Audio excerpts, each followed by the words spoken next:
বাসে করে পিকনিকে গিয়ে সবাই মিলে এত নাচানাচি করেছি যে মনে হলো বাসটাই ভেঙে যাবে।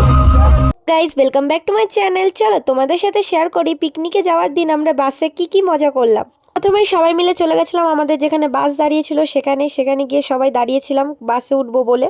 বাসে ওঠার পর যে যার মতন সিটে বসে পড়েছি, আর যে যেরকম সিট চেয়েছিলাম সেরকমই সিট পেয়েছি। মানে আমরা চেয়েছিলাম একটু লাস্টের দিকে, তাই আমরা লাস্টের দিকে জানলার ধারের সিটগুলোই পেয়েছিলাম সব। প্রথমেই বাসে উঠে আমি পুরো জানলাটা খুলে নিচ্ছিলাম, কারণ আমার একটু বাসে প্রবলেম হয়, আর আমার জানলার ধারের সিট না হলে খুবই প্রবলেম হয়ে যাবে। এর জন্য আমি জানলার ধারের সিটটাই নিয়েছিলাম। আর এদিকে আমি বাসের সিটে উঠেই প্রথমে জানলাটা খুলে নিচ্ছিলাম, আর এদিকে সবাই ইয়ার্কি ঠাট্টা করছিল, মজা করছিল। তাই সবার দিকে একটু ক্যামেরাটা ঘুরালাম, এদিকে সবাই হাই করছে দেখতে পাচ্ছ, কারণ সবাই একটু আমার ব্লগে আসে। তারপরে আমার একটা ভাইকে বললাম জানলাটা খুলে দিতে। আর এখানে কিন্তু সবাই বেশিরভাগ আমার ভাইই হয়, কারণ এরা সবাই আমার থেকে ছোট। তোমরা এই দুদিন তোমাদের মতো আনন্দ করো, কিন্তু এমন কিছু করো না। তো এটা একটা টিউশন ব্যাচের পিকনিক ছিল, তাই আমাদের দাদা সবাইকে একটু সাবধান করে দিচ্ছিল যে সবাই আনন্দ করো কিন্তু একটু সাবধানে। তারপরে এখানে আমি সব ব্লগগুলো নিচ্ছিলাম, মানে ব্লগের জন্য কিছু ক্লিপ নিচ্ছিলাম। আর এখানে সামনে ছিল সব গার্জেনরা, আর পিছনের দিকেই সব বেশিরভাগ স্টুডেন্ট ছিল। আর এদিকে দেখতে পাচ্ছ কিছু কিছু গার্জেনের পাশে কিছু কিছু স্টুডেন্টও বসেছে, মানে পাশাপাশি সবাই বসেছে। আবার অনেক স্টুডেন্টরা আলাদা আলাদাও বসেছে। এদিকে দেখো আমার এই বোনটা হাই করছে, এদিকে আমার ভাইরা হাই করছে, এদিকে আরও ভাইরা রয়েছে। মানে এরা সবাই আমার থেকে ছোট, এর জন্য ভাই বলছি। তারপর কিছুক্ষণ পরে পেট্রোল পাম্পে গাড়িটা থামে, তারপর সবাই নামার পরে আমরা এখানে কিছু ক্লিপ নিচ্ছিলাম, কারণ আমরা অনেকে ব্লগ ভিডিও তারপরে ট্রানজ্যাকশন ভিডিও করব বলে এখান থেকে প্রচুর ক্লিপ নিচ্ছিলাম। তারপরে সবাই দেখি এখানে সেলফি তুলছে, তাই আমরাও কিছু সেলফি ভিডিও সব করে নিলাম। তারপর বাসে ওঠার কিছুক্ষণ পরে আমরা এমন নাচানাচি শুরু করেছি যাতে মনে হচ্ছে যে বাসটা এক্ষুনি ভেঙে যাবে। মানে প্রচুর নাচানাচি, প্রচুর গান, প্রচুর আনন্দ করেছিলাম আমরা। তারপর কিছুক্ষণ পরে আবার বাসটা থামলো, কারণ এখন হবে রাতের রান্না।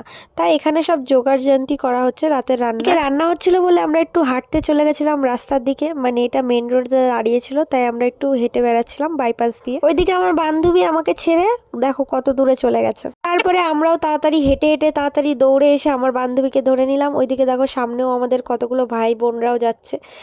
আমরা এখন দেখতে যাচ্ছি কি রান্না হচ্ছে। ঠিক আছে, দেখা যাক কি রান্না হচ্ছে, চলো দেখা যাক।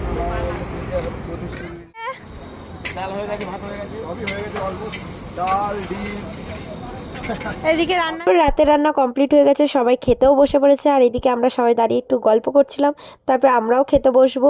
তাই এদিকে আমরা সবাই গল্প করছিলাম, আর এদিকে আমার বান্ধবী বলছে তোকে খেতে দেয়নি তাই তুই দাঁড়িয়ে আছিস। তাই আমি একটু নকশাও করছিলাম যে আমাকে খেতে দেয়নি। তারপরে আমরা সবাই মিলে একসাথে বসে পড়েছি খেতে। এখন এদিকে আমার বন্ধু আছে, ওইদিকে আরো ভাইরা আছে, এইদিকে আরো সবাই আছে। ঠিক আছে, হ্যালো গাইস, সবাই গাইস। রাজা আমার বাসা কেন বসেছে বলো তো? আমার বাজার থেকে ডিমটা চুরি করবে বলে। এদিকে সত্যিই আমার পাতে 2টো ডিম পড়েছিল গাইস। এদিকে দেখো সবার পাতে একটা করে ডিম, আর আমার পাতে 2টো ডিম পড়েছিল। খাওয়া দাওয়ার পর কিছুক্ষণ পরেই আবার শুরু হলো এদের নাচানাচি। ঠিক আছে, আমরা তখন একটু বসেছিলাম, আর এরা রেখে থেকে নাচানাচি করছে। তারপর দেখি আমার বান্ধবী আমাকে টেনে নিয়ে গিয়ে বলছে চলো নাচো, তাই আমরাও একটু নেচে নিলাম। এদিকে ওরা সব নাচানাচি করছে, আর আমি রাস্তার ভিউটা এনজয় করছিলাম জানলার ধারে বসে। এত সুন্দর লাগছিল না দেখতে। আমরা আমাদের পিকনিক স্পটে 5:30 নাগাদই পৌঁছে গেছিলাম, কিন্তু আমি একটু ঘুমাচ্ছিলাম বলে টের পাইনি। বাইরে বেরিয়ে দেখি এত সুন্দর ভিউ আর এত ভালো লাগছে কি বলবো। আর কিন্তু প্রচুর ঠান্ডা লাগছিল, দেখেই বুঝতে পারছো আমাকে যে ঠান্ডার জন্য আমি কিভাবে বেরিয়েছি বাইরে। বাসে করে পিকনিকে যাওয়ার ব্লগটা এখানেই শেষ করছি। ভিডিওটা ভালো লাগলে একটা লাইক কমেন্ট করে যেও। টাটা।